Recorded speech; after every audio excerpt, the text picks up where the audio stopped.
नमस्कार मित्रांनो, तर काही दिवसांपूर्वी आहे ना मी कोकणातील रूढी परंपरा म्हणजे आमच्या गावखडी गावातील एक रूढी परंपरा यावरती एक व्हिडिओ बनवला होता।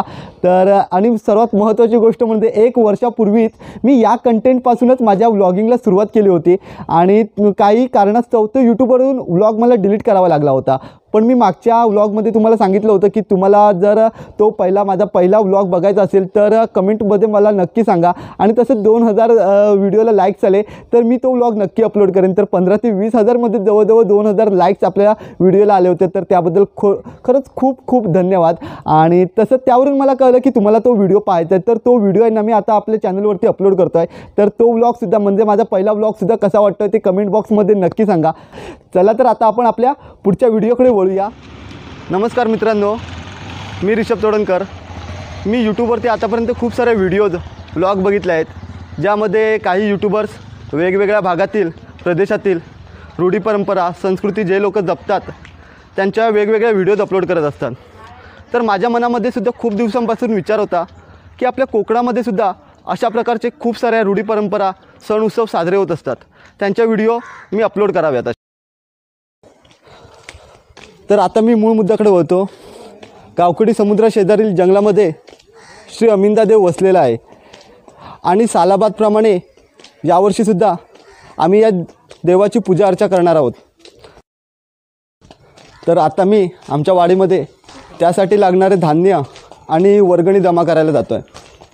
माझे मित्र थांबले आहेत, माझी वाट बघत आहेत, मी त्यांच्याबरोबर जाऊन धान्य आणि वर्गणी जमा करणार आहे।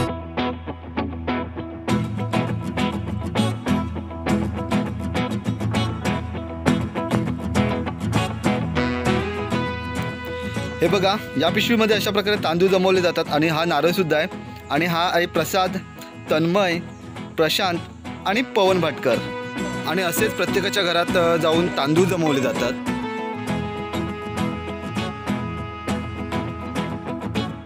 आमच्या अमिंदा देवाच्या पूजेच्या कार्यक्रमाची नोंदवही आहे, ज्यामध्ये आम्ही कोणी धान्य दिले, कोणी वर्गणी दिली आहे याची पूर्ण नोंद आम्ही या वहीमध्ये ठेवतो।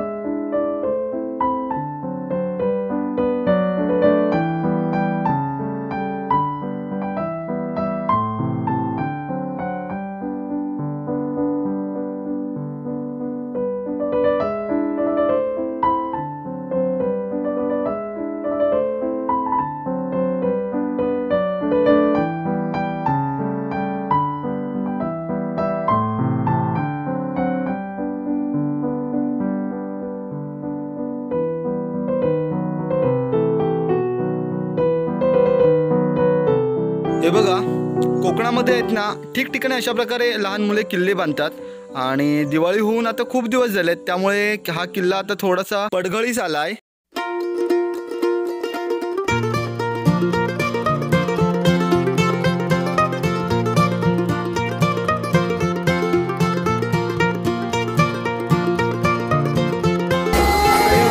राहिलेलं आहे तांदूळ जमवायचं आणि यानंतर हे झालं की मग आम्ही संध्याकाळी कुर्ल्या पकडायला जाणार आहोत।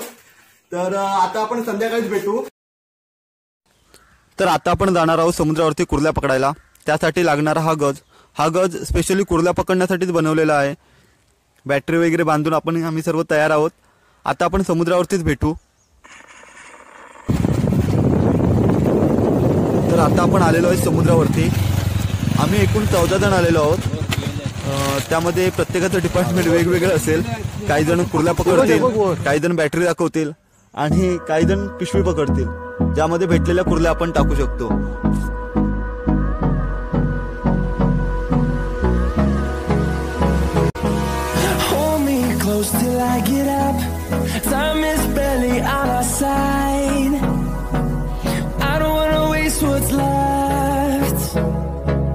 Storms we chase are leading us, and love is all we'll ever trust.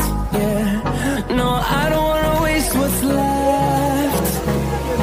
And on we'll go. आणि कुर्ल्या पकडण्यासाठी आम्ही हातामध्ये अशा प्रकारे मोजे घालतो, जेणेकरून कुर्ली आपल्याला चावत नाही आणि सहजरित्या आपण कुर्ली पकडू शकतो।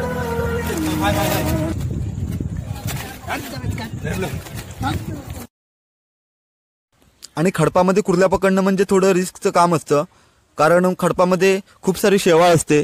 या शेवाळीवरून जर आपला पाय घसरला तर आपण पडून आपल्या करपा वगैरे लागण्याची शक्यता असते. त्यामुळे हे काम करताना खूप सावधगिरी बाळगावी लागते.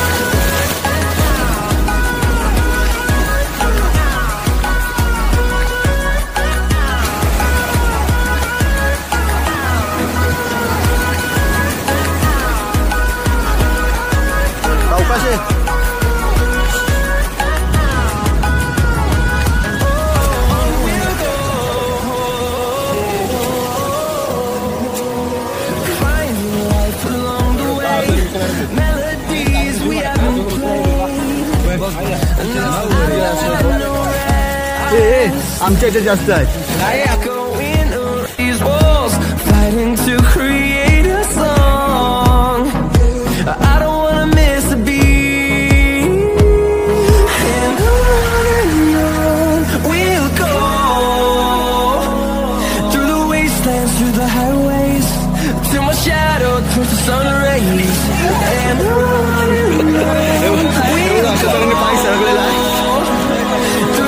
तरी पण आपले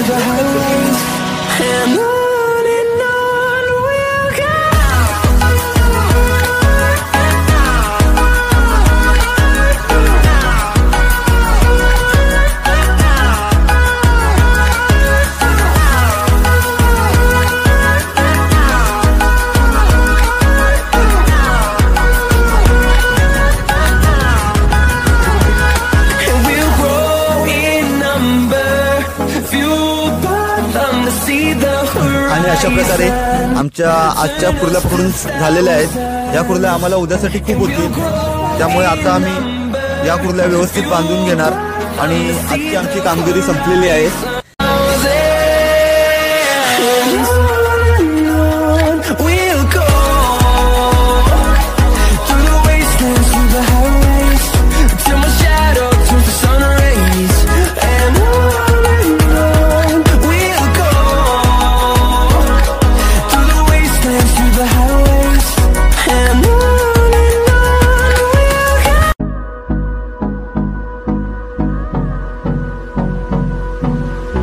हे बघा, कोकणामध्ये फिरत असताना अशा प्रकारचे साप नेहमीच दिसतात. त्यामुळे रात्रीचं फिरताना केव्हाही बॅटरी घेऊनच फिरत जा. ह्या सापाचं नाव आहे पुरसं. हा साप जर माणसाला चावला तर माणसाचा मृत्यू देखील होऊ शकतो. Storms we chase are leading us, and love is all we'll ever trust. Yeah, no, I don't wanna waste what's left. And on we'll go, through the wastelands, through the highways.